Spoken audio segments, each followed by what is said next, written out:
I want to introduce to you guys Mr. Marc Morial, the president and CEO of the National Urban League, former mayor of New Orleans from 1994 to 2002. Also has been the president of the Mayor's Conference and the Louisiana Senator. Several honorary doctorates in law, human letters, and public service, and recipient of countless awards. He's also an author, and on the top of my list now is his new book, The Gumbo Coalition. So with that, I will introduce to you Mr. Marc Morial. Hey, thank you very much. Appreciate the generous introduction and the kind words. And let me just say good afternoon to everyone. I want to especially thank my friend Marty Rowland, who first reached out to me to invite me to participate today. Marty was part of my first campaign for mayor way back in 1993 and 1994. So thank you, Marty, for your friendship and also for your many years of advocacy. I was thinking, because you've asked me to talk about inequity and the subject of asset management and asset leadership, about something that happened my first month or two as mayor of New Orleans. The mayor of New Orleans serves concurrently as president of what is known as the New Orleans Sewerage and Water Board. And the Sewerage and Water Board is the agency that oversees the city's water systems. The water systems, of course, include the freshwater system or the clean water system or the potable or drinking water system. It also includes the wastewater system. And then it thirdly includes the city's drainage system. New Orleans has an extensive network of pumping stations, underground canals, catch basins and the like, which allow the city to be able to exist in a part of the world that is below sea level. And this system was an innovation of the early 1900s and remains so to this day. It's had some challenges in recent years with the age of equipment. That system and its development has been supported by the United States Army Corps of Engineers and connects to the broader, if you will, drainage system and storm water and flood control system that exists in southeastern Louisiana. Early on in my career, we were discussing the decision-making process that the Water Board had undertaken to determine where enhancements to its drainage system would take place, where the investments would be, where the priorities would be, in effect, what neighborhoods and where would the money be spent. And the discussion turned into a discussion of cost-benefit analyses. And the presenter said, well, we look at the value of property that would be impacted by a flood or a storm, and where the value of the property is the highest, the potential damage would be more significant, is where we prioritize the investments in, quote unquote, your drainage system if we are going to support it. To which I ask, what value do you put on people? Because in a system like that, wealthier neighborhoods would always get ahead. Wealthier neighborhoods with the nicest houses would always receive the priority for the investments in flood control systems. And I said, what value do you put on people? Do people figure into the equation? Because those of you that are involved in emergency preparedness always know people come first. People come first when you're firefighting. People come first when you're doing disaster preparation. Property comes after people in every single element. I point that out because I challenged the formula at the time as being inherently inequitable. And for New Orleans, that meant inherently having a racially exclusionary dimension. we are at a point in time in American history today where with everything we do, with many assumptions we've taken, with many decision-making matrices, I should say, and decision-making equations that we've used, we have to challenge whether those systems are inherently inequitable from a racial standpoint, and think about how and why, in many respects, we need new thinkings and we need new systems. I learned when I joined, when I became mayor in 1994, we were going to embark on a significant, if you will, capital projects program. We were going to go to the voters and ask for the authorization to issue bonds in a number larger than ever before in the city's history. We were going to make significant improvements to the then airport. We were going to bring rail systems to the city. We had a comprehensive, nearly $1 billion program. I asked the staff, this is in my earliest months as mayor, to give me a historical map and color code, because I wanted to see it visualized, as to where, in what neighborhoods, the city's investments in street repairs and drainage repairs had taken place over the previous 10 to 15 years. I wanted to know where we had spent our capital projects dollars, where we had spent our CBDG public facilities dollars.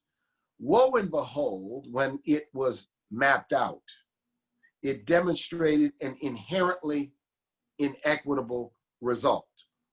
The more affluent neighborhoods in the city had seen significantly more street repairs, significantly more capital projects. The less affluent neighborhoods in the city, which were mostly African-American, had seen fewer street repairs and fewer investments in drainage.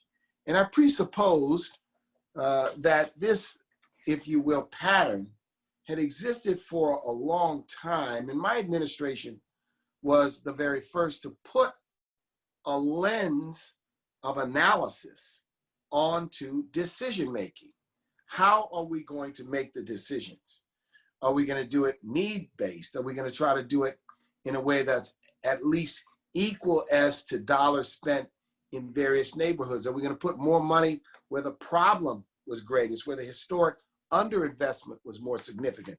Again, challenging a long-held assumption where the decisions on capital projects had been made through politics, and whoever had the strength and the power to lobby the city government the hardest, what neighborhoods made the best case.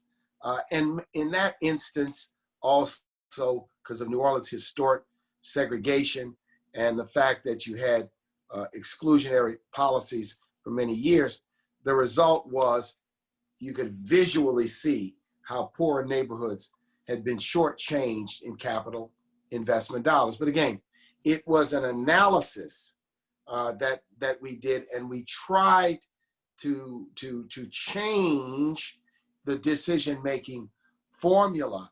In today's world, the ability to parse, chop, control, dissect data and information is far greater than it was 20 years ago.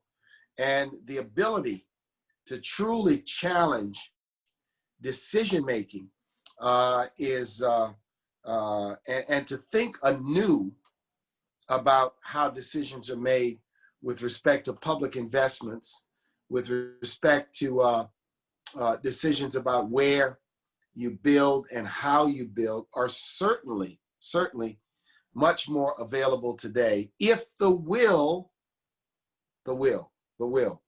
to do it is absolutely there. I am one who believes that job one after January 1 for the nation, in addition to trying to address the ravages of COVID and the pandemic, certainly will be a broad investment in the country and the nation's infrastructure. And the challenge will be, will we do it the same old way, or will we do it in a new way? Will we do it in a way that creates long-term resilience? Will we pay attention to issues of environmental sustainability and environmental justice in trying to do it? It'll be a tall order for us to be able to do. The National Urban League has long championed a different way of investing in our infrastructure, including a much bigger focus on community-based infrastructures, health clinics, libraries, schools, assets and facilities that are close to people, not simply just bridges, not simply just airports, not simply that, even though those in many instances are needed, but how we do it and what steps we take, I think is going to be part of how we try to meet the moment. We're at an inflection point and a crossroads point in American history when issues of racial justice touch everything we do, and rightfully should. And for those of you who are on the front lines, it is so critical that you challenge your own thinking, you challenge your own selves, and that we challenge assumptions in an effort to do it differently, in an effort to do it right. When Katrina took place, I was 3 years, my term had ended 3 years prior to Katrina. And I was horrified and repelled to learn of a plan that had been hatched, and I talk about it in my book, The Gumbo Coalition, to in effect wipe out whole neighborhoods in New Orleans, to wipe them out in a way where the people who lived in those neighborhoods had been evacuated, had been, if you will, exiled away from the city that they knew and loved, and were not at the table to make decisions, that a small group of high and mighty people had taken it up on themselves to try to develop a plan. The plan was repelled and rejected, and rightfully so by many people, including myself, as being unfair. And I refer to it in my book as ethnic cleansing because of what exactly it was, what it was. What's central to how we think about these issues today is the participation and the continued public education of people who are affected, served, and impacted by these decisions, whose lives, whose homes, whose livelihoods, whose businesses, whose public facilities, whose schools, whose hospitals, who are affected by many of these very important decisions. And I certainly believe that in a quest for more an equitable future for this country, that the participation and the voices of those who have been historically locked out and left out is so absolutely essential. Yes, we need new approaches. Yes, we need new plans. Yes, we need new ways. But we also need a greater awareness of the inequities that was sort of built in to many of the old ways, and an awareness of them, and a constructive dialogue, and then constructive steps about how to change it indeed for the better. That is what I believe this nation has been about in the past, needs to be about even to a greater degree in the future. How can every successive generation take steps, sometimes giant leaps, towards a nation that's more equitable and more just for all? And I think those of you who are in leadership positions, as many of you, most of you are, have to think about that. It is about a generational legacy. It is about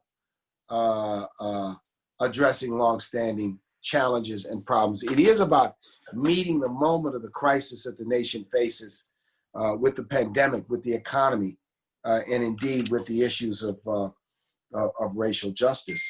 So I wanted to share that with you all today. I know you've you're in conference, exchanging and learning, and encourage you to challenge yourself around these issues of equity and around assumptions around asset management, asset location, significant decision-making processes, and what goes into it, and how you can make it more equitable, and how you can make it more beneficial to more people.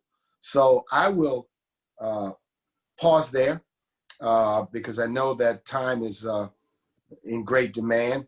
But thank you for your attention today, and wish you the very best as your discussions and conversations continue.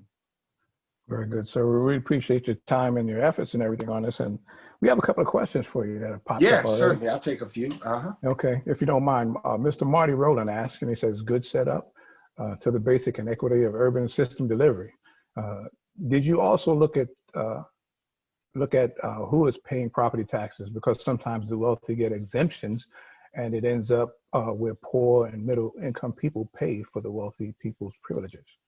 Now, let me tell you, we could talk for many, many minutes and many, many hours about the equitable nature of tax systems at the state and indeed the federal level, because the tax system at the federal level is loaded with special interest, exemptions, exclusions, deductions, and it's a complex subject. When I was in the Louisiana State Legislature, we decided that we were not successful in doing it, but there's a group of us that wanted to put a sunset or an automatic expiration on every tax exclusion, so that those who benefited from it would have to re-justify it every 5 or so years.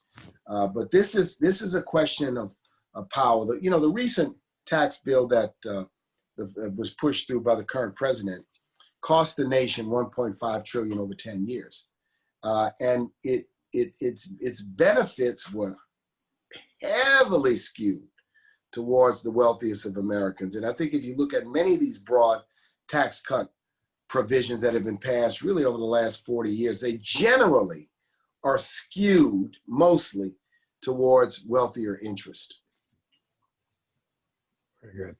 So me being from New York City, living here in Washington, D.C. area, visited New Orleans hundreds of times, which is one of my favorite cities in the world. I just want you to know that. Thank you. And dying to go back. So I do see, when you talked about awareness, representation is a big part too. I think we need more representation to make these decisions at a higher level than we've been pretty afforded in the past. I mean, representation normally comes from those who have the money to do so. In some cases, not always, but we need better representation in order to make these good decisions. That's just an Ericism right there. Agree with you 100%. I do have another question for you, and it's from Mike Mortonaro, actually. He'd like to know if the National Urban League is interested in learning how the systematic approach of ISO 55,000 can be used to address inequity in I think we would. We're always open to learning. I have a dynamic group of 90 Urban League affiliate CEOs around the country who run my affiliates. I've got a great senior leadership team, and we are always open to learning new methods, new systems, and about community decision making. Very good. Are there any more questions from the panel or from any of the participants?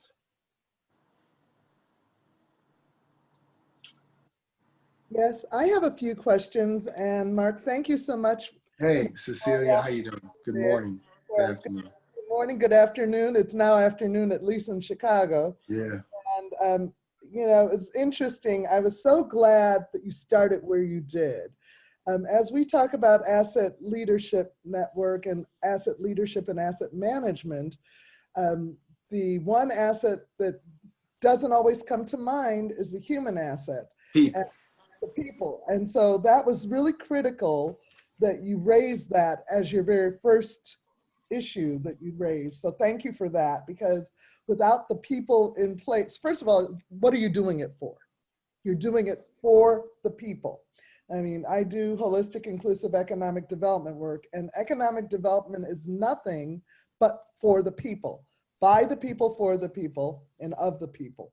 And so when you started talking about the water system, that is like the perfect issue for an asset leadership opportunity. And you showed how you did that in a very perfect way in terms of when we look at ISO 55000 and it really in ISO 55001, this is a standard that we have at our resources, at our hands as a tool that we can use to identify things that we might forget about.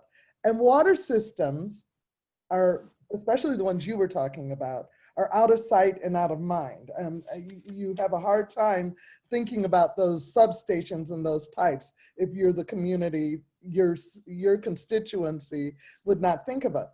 So it's an important thing to look at that. And you as leader really hit one of our key things that we talk about in ISO 55001. 5.1 is about leadership, that you have to have the leadership in. And Eric made the comment about representation and the difference in having somebody who comes from an underrepresented population, who is of a diverse background, whether it's a minority or a diverse background from the other people in the room, will raise different questions, and you raised the questions and challenged them. And that is the leadership aspect we really think is important. One of the things I wanted to ask you about was when you talked about the community-based infrastructure, because I do the holistic side, you mentioned libraries and schools, and that made me very excited because this is something that has to be done in partnership. Holistic inclusive economic development is something done in partnership with interdependent parts. So the schools, the parks, the hospitals. Parks, yes. The recreational aspects of a community, the hospitality, all that, the retail, these all have to come into play. So I'm curious how you found yourself bringing those things into play and then layering it as somebody who was mayor. How did you also then look at who were the people that weren't at the table? Because 55001 in the section 4 really deals with stakeholders. And I often talk about the unusual stakeholders, those that people don't think about. So how did you deal with bringing? When I served as mayor, I had a fundamental philosophy, and it was that, I wanted to bring disparate groups together. And I felt like the only way I can move big things was to get broad consensus.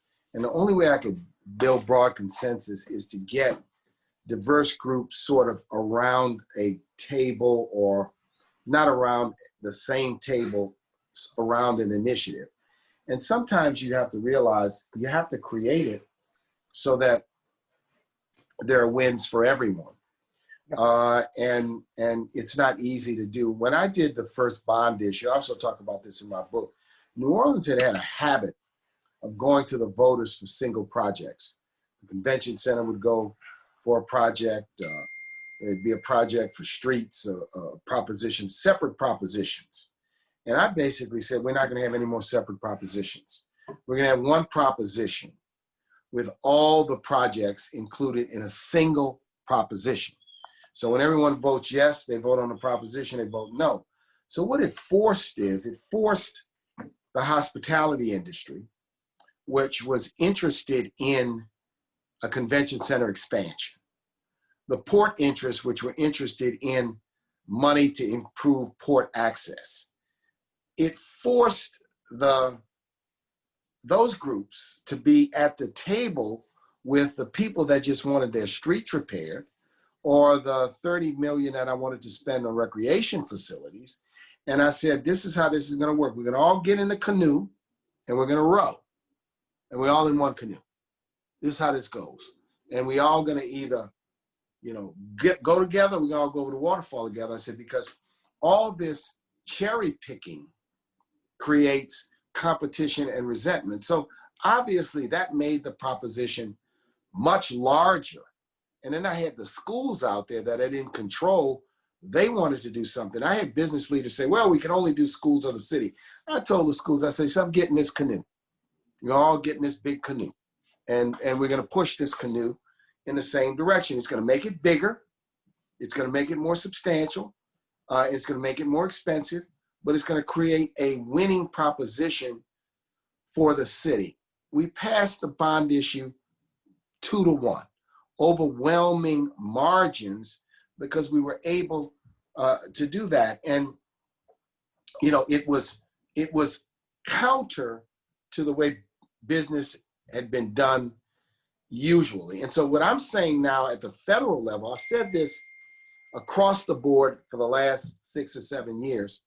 I've said, number one, we're not going to support an infrastructure program that does not include community facilities. We're also not going to support an infrastructure program that doesn't have built into it workforce, job training, job commitments to people who have historically been locked out, like returning citizens and the like. Got to build it into the program. I said, secondly, we're going to want a role for minority-owned businesses in the program.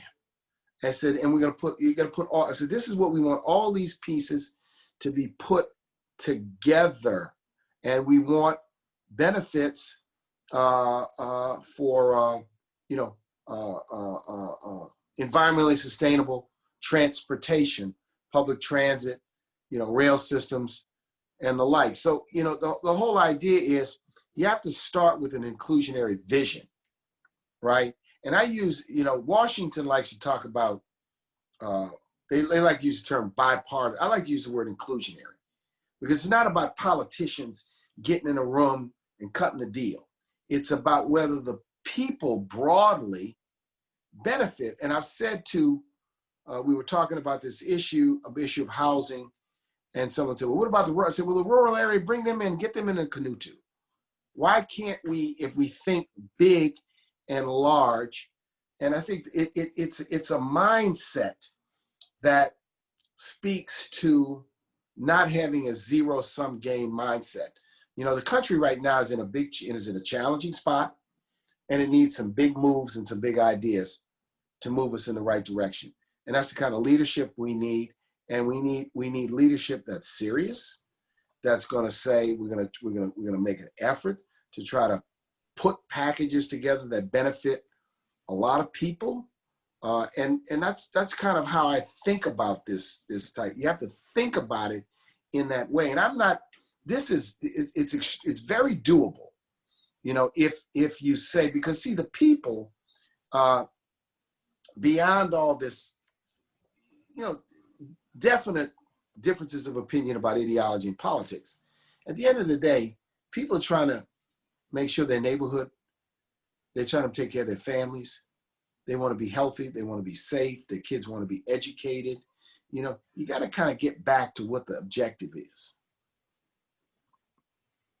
Thank you. That's right on target, and I really appreciate your thoughts on it. And I'll have more after Hugh has a question. Okay. Yeah, definitely. So, Mr. Morial, being in the water industry, I was appreciative of the example that you used. One thing that I've been trying to, I would like to hear your thoughts on is, I think the nation's consciousness was brought to attention with the story of Flint. And I think in that example, I wanted to understand what was your thoughts on what I tend to see, especially approaching this from the technical side, being an engineer, being in the water utility industry, is the fact that there seems to be a strategic disconnect between the strategic objectives set by the stakeholders. And the breakdown seems to happen in the implementation phase, where plans actually become created and executed. And there seems to be a lack of what may need to be a level of service expectation for all customers. So then we move the conversation beyond affordability, which tends to then drive a different expectation of level of service where, as you referenced, those who can afford to advocate may necessarily do so. But it seems to be that there may need to be a need for what would be a benchmark, or, you know, somewhat close to a customer bill of rights, in terms of, Yes. if there is investment, all customers are treated equally.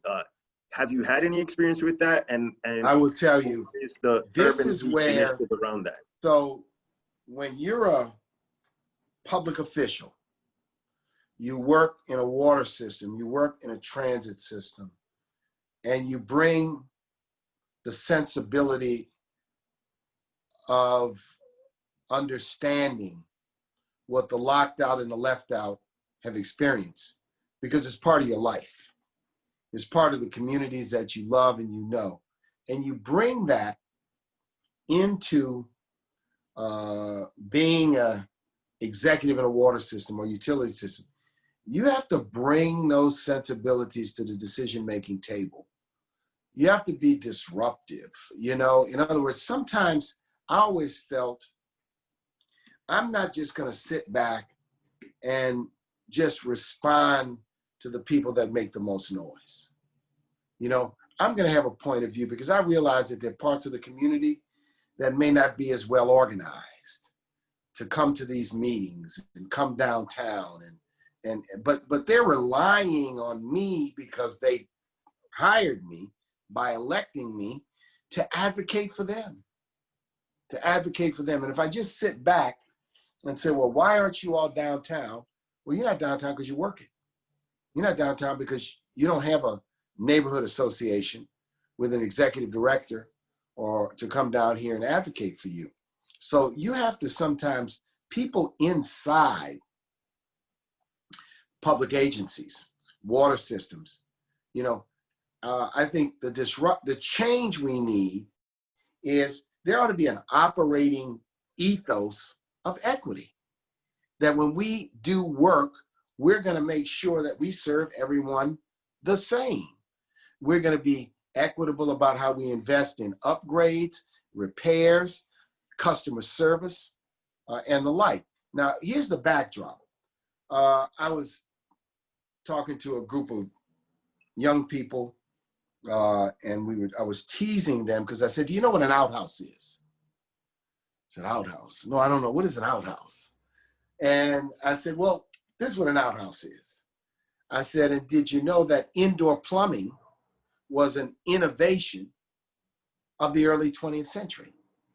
To build houses with indoor plumbing was an innovation. And the idea of water at the tap in a house or an apartment was an innovation of the, you know, late 1800s and early 1900s.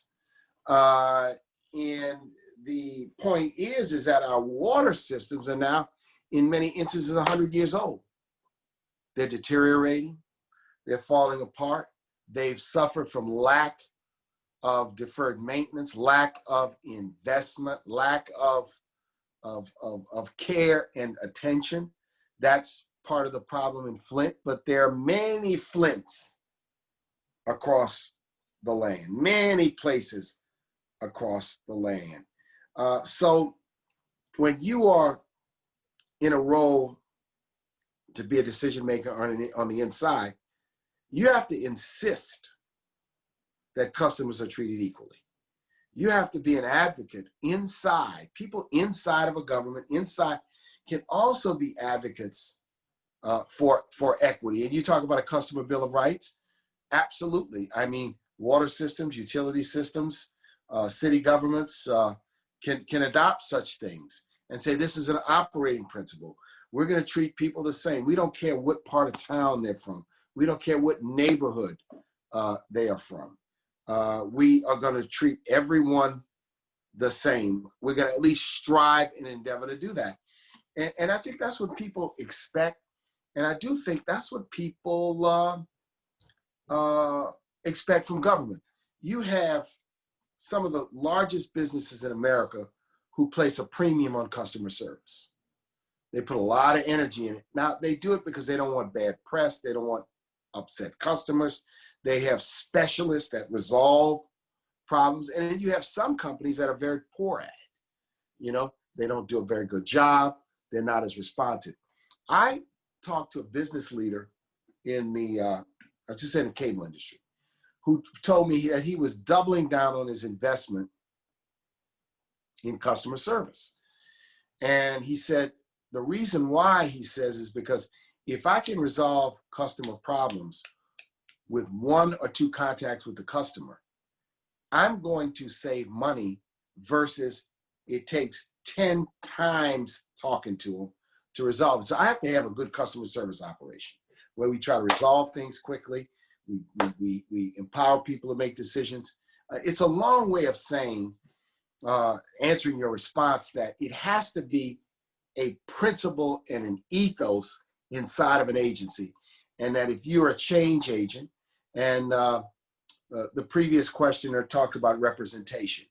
This is where representation, you know, comes in. I raised the questions I raised about the water system in New Orleans because I felt like I had an obligation to the neighborhoods that were instrumental to my election, number one, but also the neighborhoods I knew growing up in the city. You know, I rode around, I saw, you know, the deteriorating infrastructure. I'd always see it, and it used to not, I didn't like it, right? So my thing was, if I get a chance to do something about it, I'm not gonna just get excited about being the mayor of my hometown. I'm gonna try to do something. I'm gonna try to make a difference. And you know, that's what I encourage people to do in this moment, right? Make a difference, raise the issue, articulate the challenge, push for customer bill of rights, push for the principles of equity. So just one follow-up. We see that in the challenge of the larger society, you know, we tend to realize that structural problems need structural solutions. So advocacy and representation alone will not fix it. And I think what has been highlighted here, especially with ISO 55000, but I think what needs to be actualized and made actionable is a structural fix to a system that's designed to create the outcomes that we see now. And how do we connect advocacy with strategy and then outcome to ensure that we have a structural fix that enables an equitable return? You asked the most difficult and pressing question. You know, how do you take sort of advocacy, sometimes a little outrage, sometimes concern, sometimes, and actualize it? This is where I think people like you come in. I think it is about looking at systems and saying, okay, here is how we can make the system more equitable. Here are the steps we have to take. But one of it has to be a recognition that you're not gonna do these things overnight. And you have to sometimes have small victories. And sometimes you have to have methodology. And sometimes you have to have plans. It is not, but you have to identify, like in my example, which is a narrow example, but a real example about how they were evaluating where they put their investments. Now, obviously, I had the power to because I was, you know, I was a mayor of the city, to say, I don't want us to do business like that anymore, because I won't sign off on anything. And so it forced people to think about things differently. And in this case, we were bumping up against the Army Corps of Engineers, which had its methodology at the time. But this is where, you know, the generation of, I'll call it engineers, public administrators, elected officials, really, really have to design the proper solutions to get from advocacy that puts you on a path of structural change. It is not easy. And you can easily get frustrated if you imagine that structural change can happen overnight or immediately or instantaneously. It requires policy shifts. It requires policy changes. So sometimes it's taking a slice of the pie and trying to re-engineer it or fix it. It also requires, you have generations of both engineers and technicians and MBAs and lawyers. I'm a lawyer, who are taught a certain way. You're taught a certain way to think about things. Sometimes the way you're taught is inherently based on inequitable assumptions. Now, you ever face that challenge? And you say, well, I'm not so sure that this is the way. So I think that this is one of the great challenges of our times, how to address. But let me tell you, where structural inequality exists is within institutions. So you take a water system, or you take a public agency, right? And you say, well, can I do my part to infuse a better set of equitable principles in how we're going to make decisions going forward in this agency? You got to take slices sometimes. But you asked a very important and compelling question, and I hope in the conference they'll take your question and you all will discuss it and debate it a little bit, because I think it needs to be. Thank you. I wanted to continue on my question with Hugh's question in terms of the structural side of how do you go about having those constructive discussions, Mayor Morial? How do you begin that process of, you may be mindful about this issue and aware of it, but as you said, the others that are working with you are coming from the disparate backgrounds, and they have their mindsets of how this should work, whether it's the technician or the lawyer or the politician. How do you go about avoiding the shame blame game and raising consciousness so that you can say, we're going to have this as the beginning of our discussion, looking at what are the issues that have not been addressed, who are the stakeholders that have not been included? This is where we are as a nation today. How can we have difficult conversations? How can we do it in a way where people can be candid and people don't get offended quickly? It is not an easy thing to do. Sometimes it's smart. It starts with small groups. Sometimes it starts with a handful of people. Sometimes it starts in interesting ways. Sometimes it starts with a leader who says, I'm committed to this and I want to change and I'm going to help you get educated. I was asked a couple of times over the last several months by CEOs who've asked me for books, videos, movies that their leadership team could take a look at to better educate. It starts with everyone really asking themselves, can I have an open mind? Or am I so fixed in my own brilliance, sureness, and so impressed with what I know that I can never have an open mind about things I'm not aware of. I'm not subject to being challenged. Not easy. Yeah. We shouldn't pretend it's easy, but it starts with small groups and it starts with people. I've been telling a story. I'll tell you guys this story because I think it's relevant to the times. I got a letter about 2 months ago, 2.5, 3 months ago, from someone I was in middle school with. And so I went to middle school. The middle school I attended, I integrated it in 1968. I was one of the first 2 Black students to go to the school. And for the 4 years I was at this middle school, I was the only Black person in my class. And there were only 2 Black students in the whole school. And, it was an experience that was positive, but it was an experience where getting called names and being picked on, particularly about older boys in the school, was not an uncommon thing, right? So as you can imagine, I got my share of fistfights because it was just kind of who I was. And I got a call, I got a letter from a man, and this is 50 years later, 48, 49 years later, who writes me a letter of apology. says that, you know, I apologize because I racially bullied you when we were in middle school. And he says, you know, that the Black Lives Matter movement and discussion in America had caused him to be introspective about who he was and who he wanted to be. It was sort of, you know, it's just letter came out of the blue now, you know, just totally out of the blue. But it shows you that, you know, sometimes people have awakenings. And these discussions are not easy, but they're important things for us to have in the nation, right? To criticize or to raise issues about American history is not to be anti-American. You know, people forget that this nation was founded on protest.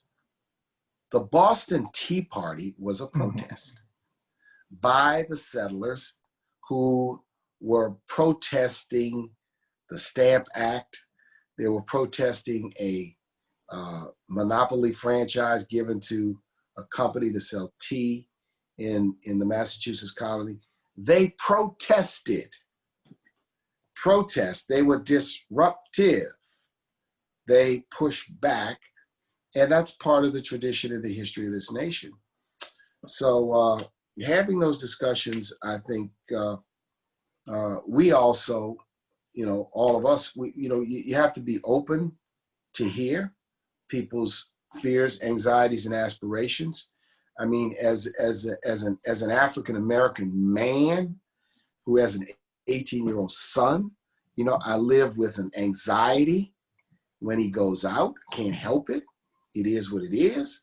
I think I've raised a good young man with a good head on his shoulders, but I have anxiety about it, as any parent would have anxiety. And I reflect on the things that I experienced, you know, growing up. And that is extremely real. And that may not be something that others may necessarily feel intrinsically. But those conversations, we have to kind of force them. And I think sometimes smaller groups create, I think it's hard to do in a large setting sometimes until you set up smaller conversations. And I think they're also important conversations to have relative to how you rethink the work and the mission of the organization or the agencies that you lead. Yeah, I'm going to have to cut in one. I got one more question. Is that Daniel? Okay, sir. Hi, Daniel. Go ahead, Daniel. Thank you. First, Mark, congratulations for your job. Thank you. I'm living in Colombia, South America. Are you in Cartagena or Bogota? I was living in Cartagena many years ago. Very beautiful city. I was there 3 years ago. Very beautiful city. I want to talk about risk management. Risk management is a key topic in asset management. In your making decisions process, how you use risk management? Do you use a risk matrix or something like that? I'm so curious. You know, I always, you know, it's interesting. When we had this discussion about something recently in the work that I do, and we were talking, I was talking about materiality, and it came into play about a clause in a contract. And we were fighting over it with the people we were contracting with. And I said, well, let's ask this question. Is it material? And my team said, well, what do you mean by materiality? I said, I mean, is the risk that the provision would be triggered a remote risk, right? Or a near risk? In other words, is this something that is likely to happen? Or is this something that is so remote, right? Or it's 1 in 1,000 or 1 in 10,000. And they said, well, how do we know that? I said, well, this is called making a judgment call. You know, it's imperfect because you don't have a crystal ball. You can't look into it, see the future. You know, it's not mathematical, although the analysis is mathematical. I said, so this is what I'm paying you guys for, to exercise judgment, right? And I think that risk management is all about judgment, but it's also sometimes about seeing around the corners. Sometimes to do effective risk management, you have to be somewhat worldly. You have to be have a sense of history. You know, you have to have a basic understanding and so we do it all the time. I do it all the time in budgeting. And how do I do it in budgeting? So I run a nonprofit.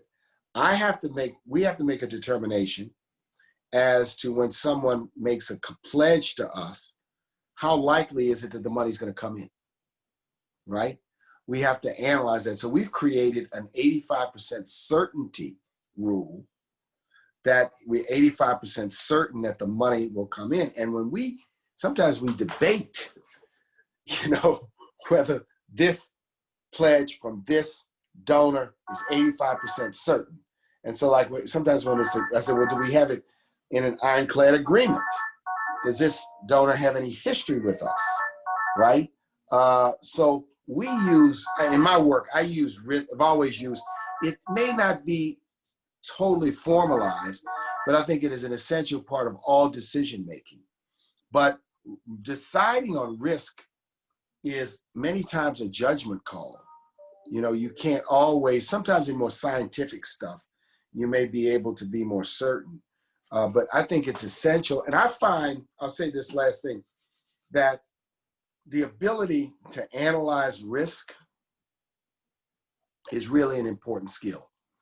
You know, to really be able to see, you know, I call it looking around the corner. Can you see around the corner a little bit? You know, can you really look out there so we know? But it comes, in my work, it comes up quite a bit, particularly when we're in negotiating agreements. You know, whether a provision is necessary or whether what it seeks to protect is so remote that if we lose it, we're not placing ourselves at great risk. Hope that helps. Yeah. Yes, sir. Marty Rowland wants to say something to you kind of quickly. Hey, Marty. Yeah, I appreciate it.